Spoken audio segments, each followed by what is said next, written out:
بسم اللہ والحمدللہ والصلاة والسلام علی رسول اللہ وعلی آلہ وصحبہ اجمعین الی یوم الدین۔ میرے بھائیو، اللہ کے محبوب صلی اللہ علیہ وآلہ وسلم کی قبر مبارک کی حاضری اس کائنات کی چند بڑی نیکیوں میں سے ایک نیکی ہے۔ امام ابن تیمیہ المتوفہ 728 ہجری جو کہ قبر رسول کی حاضری کے معاملے میں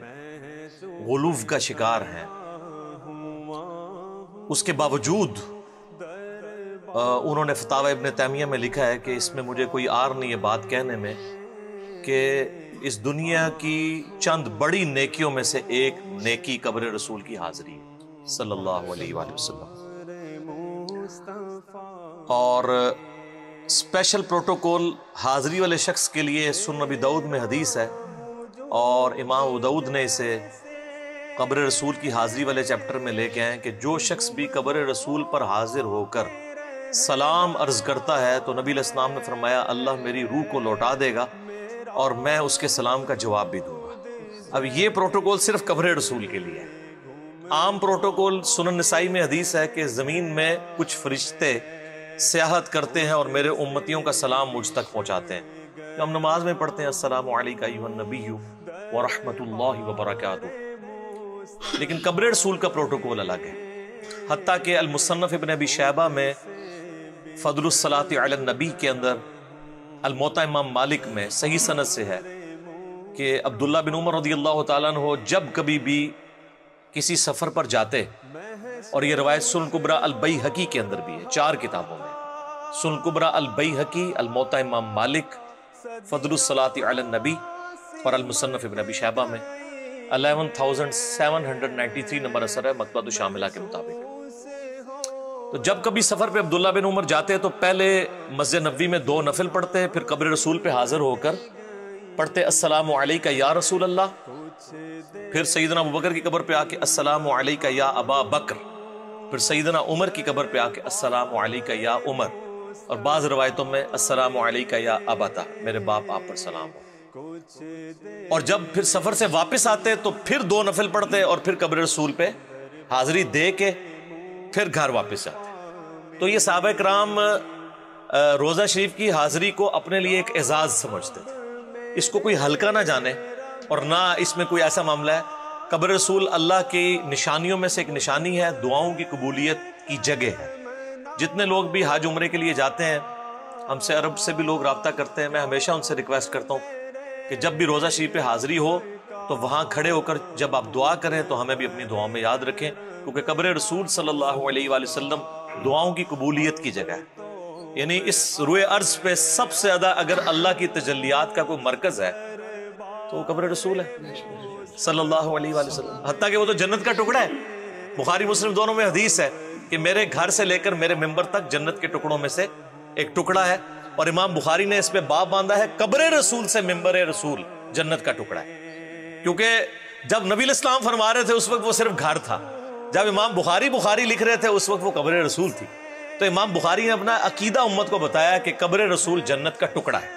صلی اللہ علیہ وآلہ وسلم۔ اسی لیے صحیح بخاری میں آتا ہے کہ حضرت عمر فاروق رضی اللہ تعالیٰ عنہ دعا کیا کرتے تھے، اے اللہ مجھے شہادت کی موت دینا اور مدینے میں موت دینا۔ اور صحیح بخاری میں آتا ہے جب ان کو زخم لگا اور اب امید ختم ہوگی کہ وہ اب بچ نہیں پائیں گے اس زخم سے، معدہ کٹ گیا تھا، کھاتے تھے وہ نکل جاتا تھا، تو عبداللہ بن عمر کو کہا بیٹا اما عائشہ کے پاس جاؤ، ان سے کہو کہ عمر ابن خطاب اپنے 2 ساتھیوں کے ساتھ دفن ہونا چاہیے، اور تم نے یہ نہیں کہنا کہ امیر المومنین،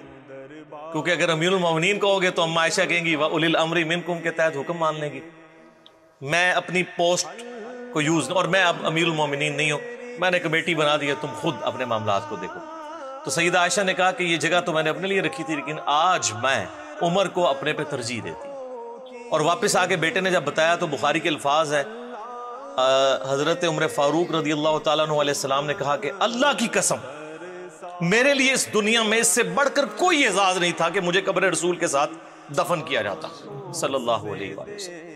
کیونکہ صحیح مسلم میں حدیث ہے جس نے مدینے کے مصائب پہ صبر کیا میں اس کا شفیع بنوں گا۔ جامعہ ترمذی میں حدیث ہے کہ ہو سکے تو مدینے میں مرو، جو مدینے میں مرے گا قیامت والے دن میں اس کا شفیع ہوں گا سب سے پہلے مسلمانوں میں ان لوگوں کی شفاعت ہوگی جو لوگ مدینہ شریف میں دفن ہیں، اور جو روزہ شریف میں ساتھ دفن ہے ان کے تو کیا ہی کہنے. ٹھیک ہے، قیامت تک امت جاتی ہے تو نبی علیہ السلام پہ بھی سلام عرض کرتی ہے اور ان پہ بھی سلامتی بھیجتی ہے. تو اللہ تعالی ہمیں بار بار اپنے محبوب صلی اللہ علیہ وسلم کے دربار کی حاضری نصیب فرمائے، اور قیامت والے دن آپ صلی اللہ علیہ وآلہ وسلم کی شفاعت نصیب فرمائے، جنت الفردوس میں اپنے محبوب صلی اللہ علیہ وآلہ وسلم کا پڑوس عطا فرمائے، بقیع غرقد میں مدفن عطا فرمائے. آمین ثم آمین. جزاکم اللہ خیر. مصطفیٰ میں جس جس سے میں ملا ہوں، دربار مصطفیٰ میں میں چپ کھڑا ہوا ہوں، دربار مصطفیٰ میں آنکھوں سے بولتا ہوں، دربار مصطفیٰ میں،